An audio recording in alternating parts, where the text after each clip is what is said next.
from the Fifth Quarter Studio in Madison, Wisconsin.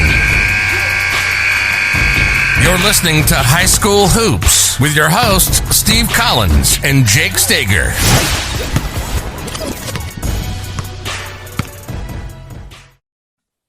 Hey, everybody. Welcome to the podcast. Very excited you decided to join us. Before we get started, I'd like to give a big shout out to our two sponsors. First of all, Dr. Dish, the number one shooting machine on the market, bar none. Go over and check them out. Mention Coach Unplugged, High School Hoops, 5-minute basketball coaching podcast, Funnel Down Defense, High School Hoops, youth basketball coaches, whatever podcasts in the Coach Market network. Just mention us, mention me, Coach Collins, and they'll give you $400 off your next purchase. It is great. We had them revved up today in our open gyms, and I think you'll love them. Go over and check them out. Also, go over and check out teachhoops.com for coaches who want to get better. This is going up in June, early June, 2022. So I don't know when you're going to be listening to this, but we're going to be closing down our membership to new members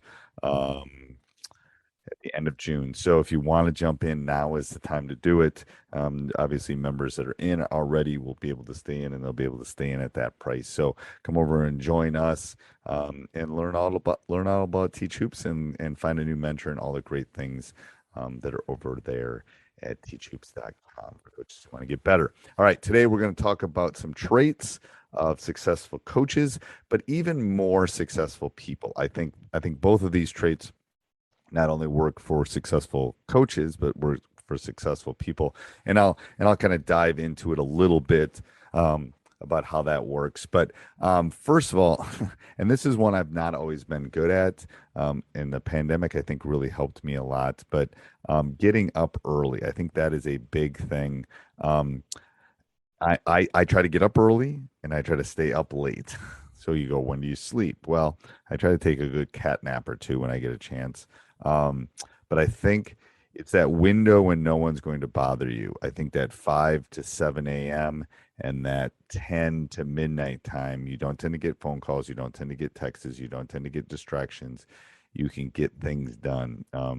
I do some of my best playmaking and coaching ideas. I came up with a rebounding drill, 2 or 3 days ago, and I think it was in the morning window where it's just, that would be good, and tried it with it at our youth camp, and it worked out really well. So anyway, I think that's a good thing. So number one, get up early. Number two is continuously read or listen. I don't read books like I used to. I tend to listen to books more than I read them now. Those of you that are watching on YouTube can see I love books. I love to read. I don't read as much as I want. That's one of my retirement plans, is to read more. I listen to a lot of things right now on Audible because it allows me to do more than one thing. But I think successful people, and this will go into another one, but are always reading, are always questioning, are always asking the why question. Why am I doing that drill? Why am I doing that? And I think when you read continuously, you're always doing that. So this leads into number three, in which you're always learning. I know as a human being, I'm always learning, but as a coach, you have to learn. And I was talking to one of my friends the other day, and I was talking to him about the ways that we used to learn, about going to clinics and about, getting DVDs in the mail and all those kind of things, and how things have kind of changed. But I think you always have to be learning as a teacher. 30 plus years, I think I'm just getting into the window right now of becoming a teacher, because, I'm always learning. I'm always learning new ways that students learn specific things. So number three is always learning. Number four, exercise regularly. Sometimes I'm good at that. Sometimes I'm not good at that. During the pandemic, I was really good at it, but I think it allows you to clear your mind. I think sweat is good. I don't do it as much as I should. I try to exercise as much as I can. I am anyway, so I think that is a big thing. Number five is have meaningful relationships. I think that's on the court and off the court. I think it's with people that are important in your life, but also you have to build relationships to build trust, both on and off the court. So I think in our podcast, we've talked about that a lot, about building relationships, about building trust. I was trying to jump on one of the What are those things, slides that are sleds that they pull today. I jumped on one, tried to stand on it, and the kids were laughing pretty hard. So building relationships, I think, is important. Number 6 is express gratitude. Say thank you to the people that are helping you. Thank you to the custodian that's opening the gym up. Thank you to the secretary or assistant that's helping you on a regular basis. All of those things. Number 7 is love the game. If you don't love spending time in, like this morning, literally was in the gym for 2 hours. I jumped in the car, had to go up and do some stuff at my parents' lake house. It's like you have to love that heat. You have to love the game. You have to love the competition. You have to love the kids. You have to love the headaches and the parents and all the things that come along with it. If you don't love it, it will be a grind. And who wants to do anything that's a grind? So I think number 7 is love the game. Number 8 is give credit to the other people. I've built a probably one of the most successful programs over the last 20 years in the state of Wisconsin. It wasn't me. It was my players. It was my parents. It was my community. It was my assistant coaches. I'm just along for the ride. I'm steering the ship, and they're doing all the hard work, and I'm getting the credit for it. The captain, I guess, when the ship goes down, you get the blame for it too. But you give credit to the people that have helped you get to that specific point. Number 9 is share the game. It's one of the reasons I started teachhoops.com. Oh, before we do that, first of all, before we jump into number 9, I want to give a big shout out to Hoopsalytics. They have become a sponsor. They are where you should be. And this goes back to learning the game and loving the game. You need to break film down. They are an affordable way to do it. They will help you do that. I will put the link down below that will kind of talk about all the things. But, when I was a young coach, I was breaking film down all the time. And I was doing it, like I said, on the old, hold on one second. I'm looking something up here. One of the old VCR tapes and things like that. I think it's just so important to be able to do that. They are affordable way. They will give you every statistic you want. It's Hoopsalytics, hoops, like teach hoops, hoops, ALYTICS.com/teach, and they'll give you 25% off. It's awesome. You should go over and check it out.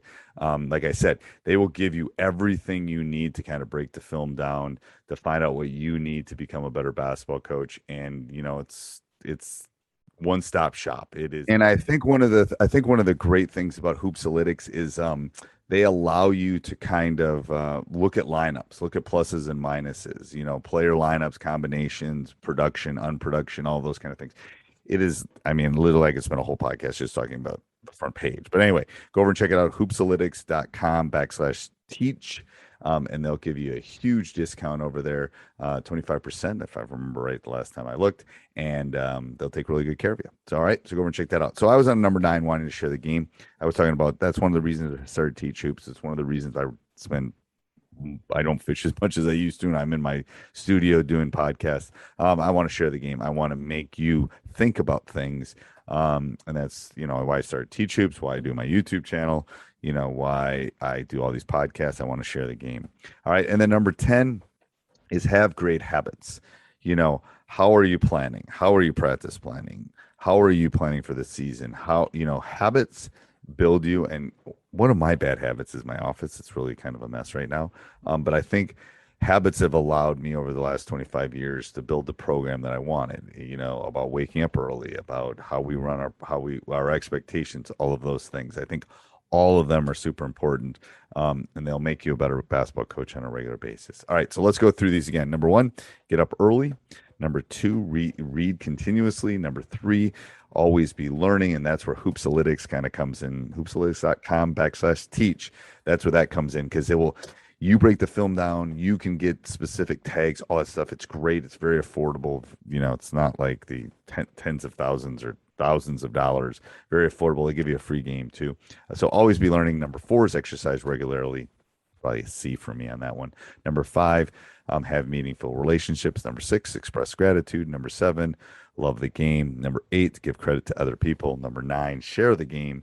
And number 10, have great habits. I hope all of these were helpful to you. Let me know in the comments down below, or send me an email, and let me know, steve@teachhoops.com. Let me know what you think. All right. Have a great day, everybody. This podcast is part of the Sports Social Podcast Network.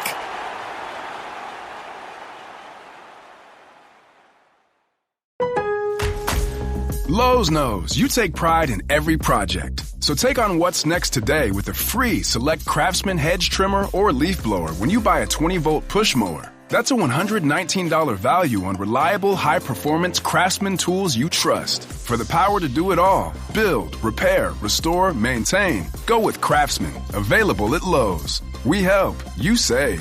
Valid through 5/21. While supplies last. Selection varies by location.